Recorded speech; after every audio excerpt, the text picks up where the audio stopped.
사면 초과에 놓인 윤석열의 한마디가 터졌습니다. 추미애 이골 난다. 중앙일보의 기사입니다. 침묵하는 윤석열 반격 22일 대검찰청 국정감사에서 작심 발언할 것이다. 이렇게 전하고 있었습니다.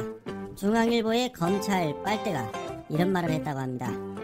나임 신라젠 옵티머스 사건을 지휘한 윤석열 청장이 국감에서 금융사기 사건 무마 의혹 등에 대해 할 말을 하겠다라는 방침이다.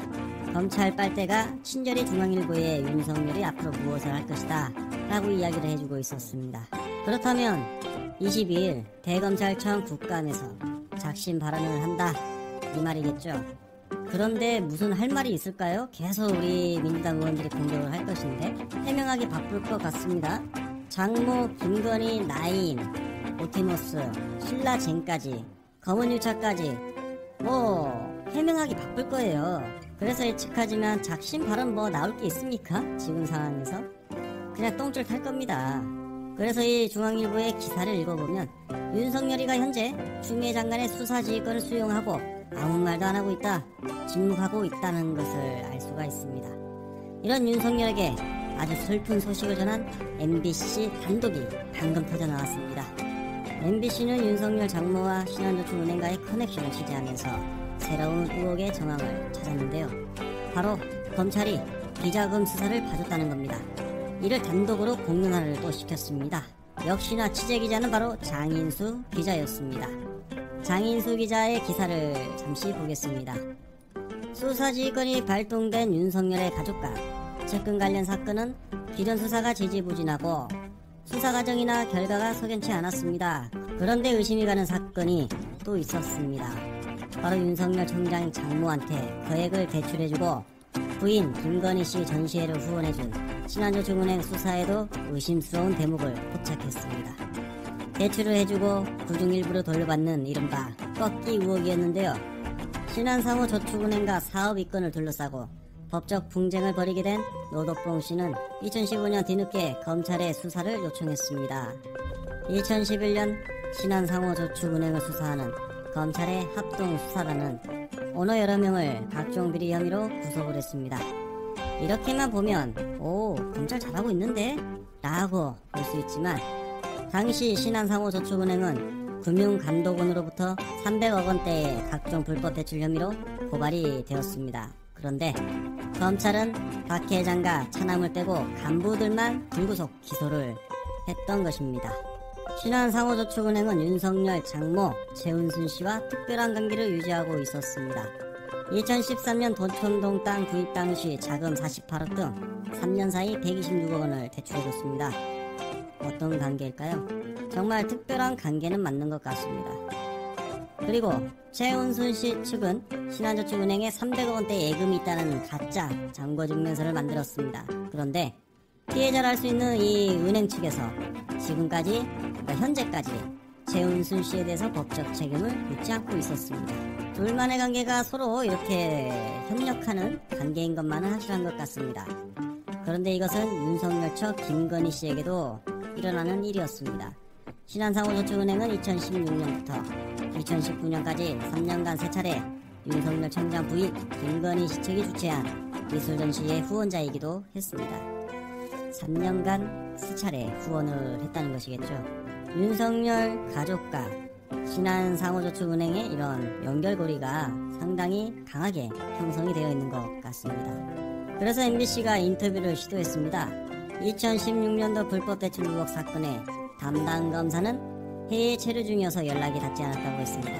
대검은 수사 재판이 진행 중인 사건에 대해서 답변과 인터뷰는 부적절하다고 밝혔습니다. 신한상호저축은행 측 또한 MBC의 취재에 응하지 않았습니다. 2009년 당시 10억 원의 비자금을 신한상호저축은행에 전달한 것으로 지목된 건설사 대표 역시 취재진의 연락을 받지 않았다고 합니다. 정말 이 모든 사람들이 전화를 받지 않았네요. 땡기니까 전화를 받지 않은 거죠.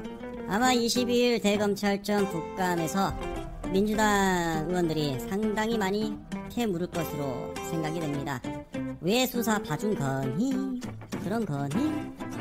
이 정도의 의혹이면 정말 이 기자들이 먹잇감이 되어야 한다. 기자들은 취재를 적극적으로 해야 될 정도의 파급력 있는 사건인데도 언론들의 기사 한 줄 나오고 있지 않았습니다.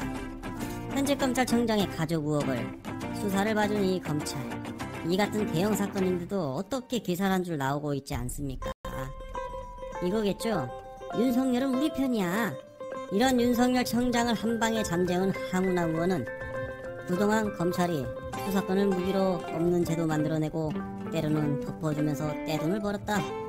그런 의미에서 추미애 법무부 장관의 수사지휘권 발동이 시기적절하다고 생각한다.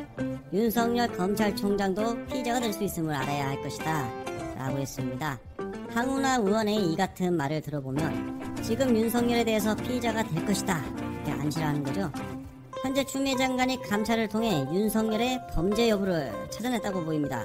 곧 윤석열에 대해서도 수사를 하겠다라는 것을 미래를 암시하는 것이다 라고 생각합니다. 정말 윤석열 청장님 큰일 나셨습니다.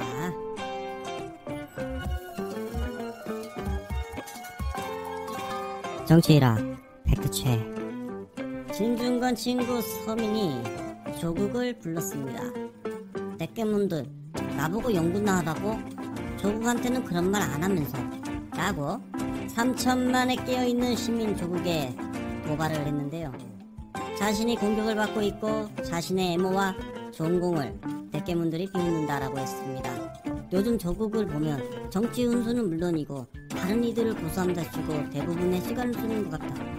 제가 개판으로 했다면 학생들 사이에서 불만이 나와 대깨문들에게 전달돼 저를 공격하는 수단으로 사용되겠지만 그렇지 않다. 그러니 연구나 하라, 본업에 충실하라 말은 저에게 해봤자 아무런 타격이 되지 않습니다. 이렇게 말했는데요. 우리 시민 조국을 분노시킨 말은 지금부터 나옵니다.